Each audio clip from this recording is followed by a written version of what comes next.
Breaking news. Visakha delivery boy పై దాడి కేసులో దర్యాప్తు ముమ్మరం చేశారు. నిందితుడు ప్రసాద్ కు 14 రోజుల రిమాండ్ విధించింది కోర్టు. ఏప్రిల్ 7 వరకు ప్రసాద్ కు రిమాండ్ విధించింది.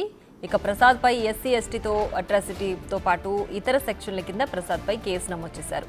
దీంతో కొద్దిసేపటి క్రితమే ప్రసాద్ ను కోర్టు నుంచి విశాఖ సెంట్రల్ జైలుకు తరలించారు. అపార్ట్మెంట్ తెలుసు, అది కవర్ చేసాం.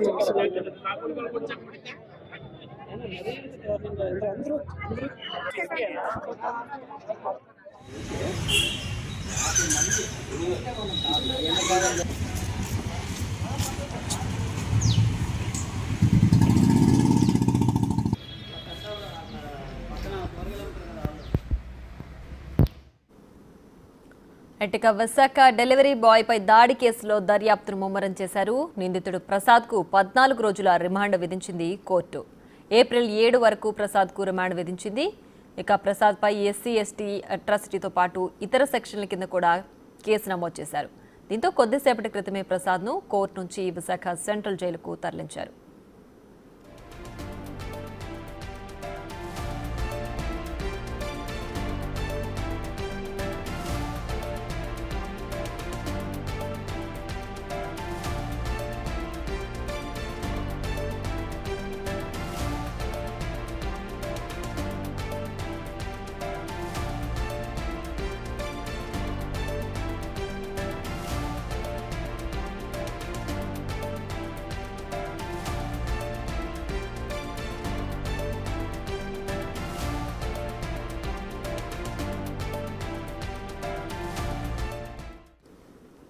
మరింత సమాచారాన్ని మా ప్రతినిధి రాజు లైవ్ లో అందిస్తారు.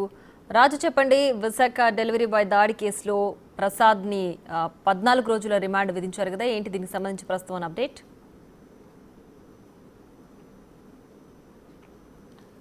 విశాఖ ఆక్సిజన్ టవర్స్కి సంబంధించి ఒక డెలివరీ బాయ్ని ప్రసాద్ అనే వ్యక్తి దాడి చేసి కొట్టినటువంటి పరిస్థితి అయితే ఉంది. అయితే ప్రస్తుతము ఆ ప్రసాద్కి ఎస్సీ ఎస్టీ అట్రాసిటీ కేసు పెట్టినటువంటి నేపథ్యంలో రిమాండ్ విధించారు, జైలుకి తరలిస్తున్నటువంటి పరిస్థితి అయితే ఉంది.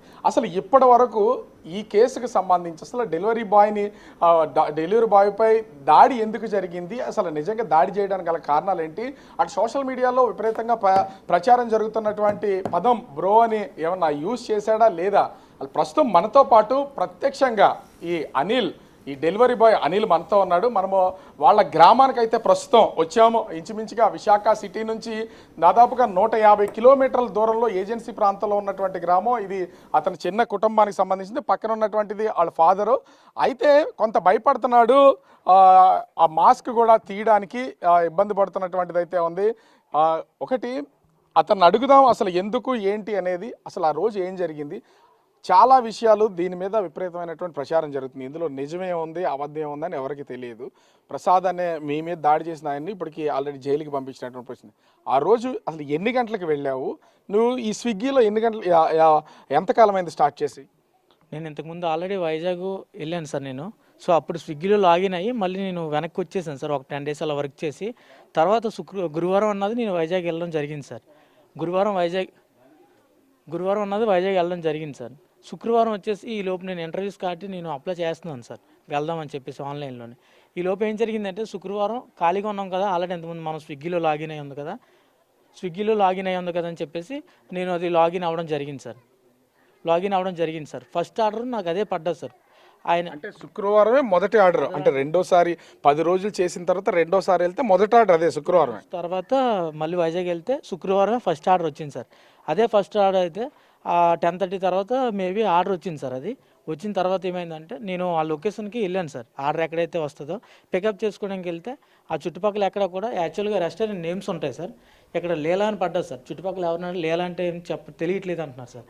డైరెక్ట్గా ఒకసారి కస్టమర్కి కాల్ చేద్దామని చెప్పేసి ఎవరైతే ఆర్డర్ పెట్టారో వాళ్ళకి కాల్ చేస్తే ఏం పెట్టారో చెప్తే నేను వాళ్ళు అడగొచ్చు కదా అని నేను ఆ ప్రసాద్ గారికి కాల్ చేశాను సార్. ఆయనకి కాల్ చేయగానే ఎవరన్నా నువ్వు నీకు మినిమం కామన్ సెన్స్ లేదా, నీకు డెలివరీ చేయడం రాకపోతే అడ్రస్లు తెలియకపోతే నీకు ఎవరో జాబ్ ఇచ్చింది మీ మేనేజర్ ఎవరని చెప్పేసి నాకు అలాగా ఆయన సీరియస్ అయ్యారు సార్. ఏంటి నేను ఎలా మాట్లాడుతాను, నేను కాల్ కట్ చేసేసాను సార్. నేనే అడ్రస్ ఒక 15 minutes సెర్చ్ చేసి పలాందరు అంటే ఆయన ఫిష్ ఆర్డర్ పెట్టారు సార్. ఆ చేపలో మార్కెట్ సార్ అది. దానివల్ల మనకి బోర్డులే ఉండవు కాబట్టి నేను ఓకే వచ్చింది కదా ఏదోలా కానీ పికప్ తీసుకొని ఆక్సిజన్ టవర్స్ దగ్గరికి వెళ్ళడం జరిగింది సార్. ఆక్సిజన్ టవర్ దగ్గరికి వెళ్ళిన తర్వాత ఆ సెక్యూరిటీ నా biodata, phone number, Swiggy ID తీసుకొని ఆ పైన 29th ఫ్లోర్కి 2914 నెంబర్కి కాల్ చేస్తే ఆయన పంపించమని చెప్పారు సార్ ఆర్డర్. నేను పట్టుకొని లిఫ్ట్లోని 29th ఫ్లోర్కి వెళ్ళాను సార్. వెళ్ళిన తర్వాత ఆ పైకి వెళ్ళిన ఇది డోర్ మీద నెంబర్ ఉంది సార్. వీళ్ళదైతే డోర్ మీద 2914 నెంబర్ లేకపోవడం వల్ల ఆపోజిట్లో 2915 ఉంటే ఇదే కావాలని చెప్పేసి నేను కాలింగ్ బెల్ నొక్కాను సార్. ఒక అమ్మాయి బయటకు వచ్చింది సార్ కాలింగ్ బెల్ నొక్కిన వెంటనే. ఏంటి 2914 నెంబర్ ఇదేనంటే ఇదేనండి అని చెప్పేసి ఆర్డర్ ఏం పెట్టారంటే నెంబర్ లేదు కదా సార్, ఆర్డర్ ఏం పెట్టారంటే పెట్టామని చెప్పేసి అంటే నేను ఆర్డర్ ఇవ్వడం జరిగింది సార్. ఆర్డర్ ఇచ్చిన తర్వాత ఫోటో అడుగుతుంది సార్, స్విగ్గీలో ఫోటో అడుగుతుంది ఏమైతే పట్టుకెళ్ళం ఐటమ్ ఆ కవర్కి నేను ఫోటో తీయడం జరిగింది సార్. ఆర్డర్ ఇచ్చేసి పేమెంట్ చేసేసారని అంటే ఏమో తెలియదండి అని చెప్పేసి అన్నారు సార్. నేను ఓకే చేస్తే పేమెంట్ అయిపోయినట్టు చూపించింది సార్ స్విగ్గీలో. నేను అక్కడి నుంచి వెంటనే నేను వెళ్ళడం జరిగింది సార్. లిఫ్ట్ దగ్గరికి వెళ్ళిపోయిన తర్వాత ఈ అమ్మాయి మళ్ళీ నేను లిఫ్ట్ దగ్గర వెయిట్ చేస్తుంటే ఈ అమ్మాయి మళ్ళీ లిఫ్ట్ దగ్గరికి వచ్చి నన్ను సార్ పిలుస్తున్నారని చెప్పేసి మిమ్మల్ని సార్ పిలుస్తున్నారని చెప్పేసి నన్ను అక్కడికి తీసుకురావడం. మళ్ళీ మిమ్మల్ని పిలవడం, ఆల్రెడీ డెలివరీ ఇచ్చేశారు, మీకు ఫోటో తీసేసుకున్నారు, వెళ్ళిపోతున్నటువంటి టైంలో మిమ్మల్ని ఎందుకు వెనక్కి పిలవడం? పేమెంట్ అయ్యింది అవ్వలేదని చెప్పేసి కన్ఫ్యూజన్లో ఉన్నాను కదా సార్. ఏమన్నా ఇష్యూ వచ్చిందా పేమెంట్ ఇష్యూ అని నేను వెనక్కి రావడం జరిగింది సార్. నేను మళ్ళీ వెనక్కి వచ్చిన తర్వాత ఆయన మళ్ళీ బయటకు వచ్చి ఎవర్రా నువ్వు, నీకు ఎవరో జాబ్ ఇచ్చింది అది ఇది అని చెప్పేసి నన్ను ఇదిగా మాట్లాడారు సార్. ఎందుకు అసలు నిన్ను లేకుండా ఎవడరా నువ్వు, నీ ఉద్యోగం ఇచ్చినోడు ఎవడో, ఇవన్నీ ఎందుకు మాట్లాడాల్సిన పనే ఉంది? ఇంకొకటి, నువ్వు బ్రో అని పిలవడం వల్ల, అన్న అని పిలవడమా, బ్రో అని పిలవడం వల్ల కోపం వచ్చి కొట్టారనేది ఒక సోషల్ మీడియాలో ఒక ప్రచారం ఉంది. దీంట్లో వాస్తవం ఉందా? వాస్తవం ఉంది సార్. ఎందుకంటే నేను ఆయన దగ్గరికి వెళ్ళినప్పుడు నేను వచ్చాను, ఆర్డర్ ఇచ్చాను, ఆవిడ తీసుకుంది, అయిపోయింది, నా బాధ్యత ప్రకారం నేను ఇచ్చి వెళ్ళిపోతున్నాను. దేనికన్నా పిలిచారంటే ఎవడో నీకన్నా, నేను నీకు సార్ అవుతాను, నేను ఎవడో తెలుసా నీకు అది ఇది అని చెప్పేసి అంటే సార్ నేను వచ్చిన పని అయిపోయింది, నేను వెళ్ళిపోతున్నాను అని చెప్పేసి అంటే ఆయన అక్కడ ఆర్గ్యూ చేసి మీదకి వస్తుంది. అమ్మాయితో నువ్వు సరిగా మాట్లాడలేదంట అని చెప్పేసి ఆయన అలాగా నా మీద రేజ్ అవుతున్నారు సార్. సార్ మాది ఊరు కాదు, ఇక్కడ గొడవ తాగండి సార్. నేను ఏం చేశాను సార్ అని చెప్పేసి అంటే ఆయన సారీ సార్ అన్నాన్ని పిల్లలేదు, అదే అన్నాన్ని పిలుస్తున్నాను, సార్ అని పిల్లలేదు. ఆయన నా మీదకి వస్తుంటే నేను అక్కడి నుంచి లెఫ్ట్ అయిపోవడానికి ఇలా ఎలసేపు ఉంటుంది సార్. అది ఇలా నేను టర్నింగ్ తిరిగి ఇలా వెళ్తుంటే ఆయన వెనకాల తరుముకుంటూ వచ్చారు సార్. కాలర్ పట్టుకొని వెనక లాగారు సార్. లిఫ్ట్ దగ్గర నిన్ను కొట్టాల్సినటువంటి పని ఎందుకు? కాలర్ పట్టుకుని అక్కడ వరకే ఉందా, తర్వాత ఏమన్నా కొట్టారా? ఎక్కడ కొట్టారు అసలు? చెప్తాను సార్. అక్కడ కాలర్ పట్టుకొని లాగిన వెంటనే నా మీదకి వస్తున్నారని చెప్పేసి నేను లిఫ్ట్ దగ్గరికి వెళ్ళిపోయాను సార్. నా వెనకాల ఆయన పరిగెట్టుకుంటూ వచ్చి లిఫ్ట్ దగ్గర రెడీగా లేదు సార్. లిఫ్ట్ మొత్తం 35 ఫ్లోర్లు సార్, అది 29వ ఫ్లోర్ కాబట్టి లిఫ్ట్ రెడీగా లేకపోవడం వల్ల నేనేం చేశానంటే ఈయన తరుముకుంటూ రావడం వల్ల నేను స్టెప్స్ అంటే 29 ఫ్లోర్లు కింద దిక్కుంటూ వెళ్ళేటప్పుడు ఈయనేమో అక్కడ ఈయన కూడా నాతో పాటు దిగేటప్పుడు అక్కడేమో నీ క్యాస్ట్ ఏంట్రా అని చెప్పి ఎక్కడి నుంచి వచ్చావు అంటే నర్సీపట్నం ఏరియా సార్ మాది. అటుపక్క నుంచి నేను అడిగాడా నేను క్యాస్ట్ ఏంటని? అడిగారు సార్. ఏ క్యాస్ట్ అంటే మాది ఎస్సీ మాల సార్ అంటే నువ్వు మాలంజో కొడుకు, నా కాలు గోటు కూడా పనిచేయవు అది ఇది అని చెప్పేసి నన్ను తిట్టారు సార్. ఎందుకు అసలు నిన్ను క్యాస్ట్ అడగాల్సిన పనే ఉంది అదిలో వాస్తవంగా? అక్కడే కిందకి సెక్యూరిటీకి ఫోన్ చేసి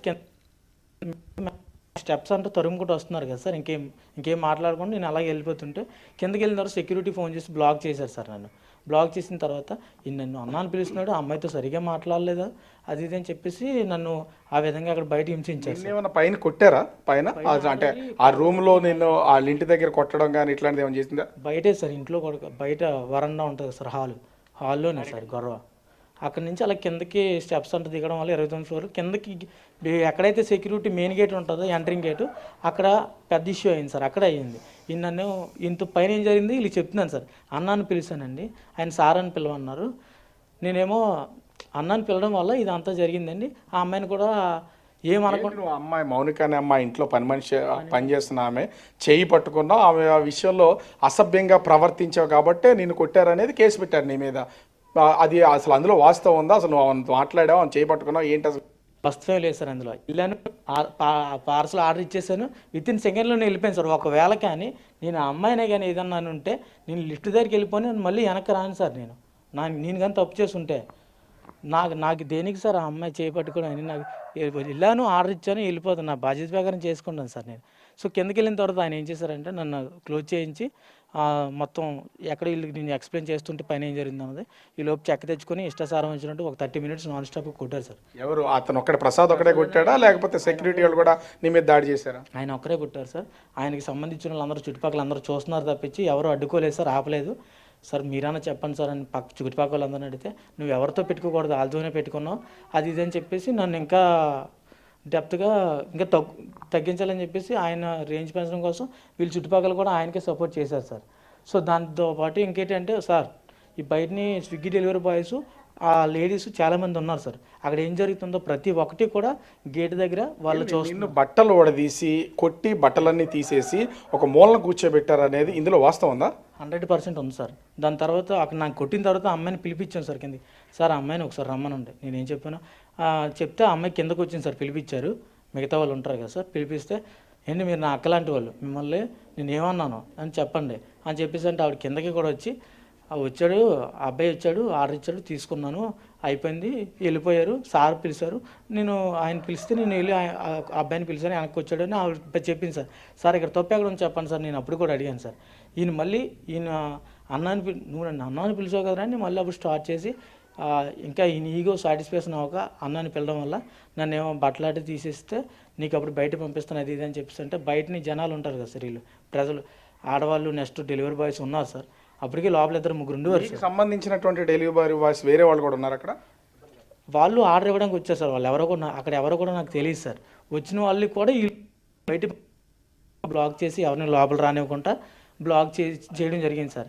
వీళ్ళందరూ కూడా బయట నుంచి అడిగారు సార్ అబ్బాయిని ఎందుకు కొడుతున్నారు తప్పు లేకుండా అని. ఆడవాళ్ళు నెక్స్ట్ అక్కడ చూసిన వాళ్ళు అందరూ అడిగితే మీకేం సంబంధం, మీ పని మీరు చేసుకొని నోరు మూసుకొని పండి అని చెప్పేసి వాళ్ళు ఈయన ప్రసాద్ అని ఆయన అలా బెదిరించారు సార్. వాళ్ళు కూడా మేము కేసు పెడతాం అది ఇది అని చెప్పేసి వాళ్ళు అన్నారు సార్. బయట కేసు పెడతా అన్నారు. ఎందుకు శుక్రవారం జరిగింది ఇది, శుక్రవారం మధ్య ఉదయం సమయంలో జరిగింది, మరి ఎందుకు 2 రోజుల వరకు నువ్వెందుకు కేసు పెట్టలేదు అసలు? అంటే నిన్నేమైనా భయపెట్టారా? నా చేత అక్కడ నెక్స్ట్ ఏమైందంటే సార్ సెక్యూరిటీ రూమ్ ఉంటుంది సార్ పక్కనే, అక్కడ ముందు షర్ట్ ఫ్యాన్ తీయమన్నారు సార్. అలాగైతే నీ తప్పు అయినట్టు ఉంటుంది, అందరు నీకోసం ధర్నా చేస్తున్నారు, బయటని అరుస్తున్నారు, నా తప్పు క్రియేట్ చేయాలని చెప్పేసి ఆయన నా షర్ట్ ఫ్యాన్ తీసి బయటకు వెళ్ళమన్నారు సార్. సార్ ఫ్యాన్ తీసేస్తాను సార్, లోపల ట్రాగ్ ఉంది, షర్ట్తో వెళ్ళిపోతాను సార్ అంటే అలా కుదరదు, షర్ట్ ఫ్యాన్తో కూడా నువ్వు తీసేసి నువ్వు బయటికి వెళ్ళాలి, అలాగైతేనే నా ఈగో సాటిస్ఫాక్షన్ అవుతుంది అని చెప్పేసి ఆయన అలాగన్నారు సార్.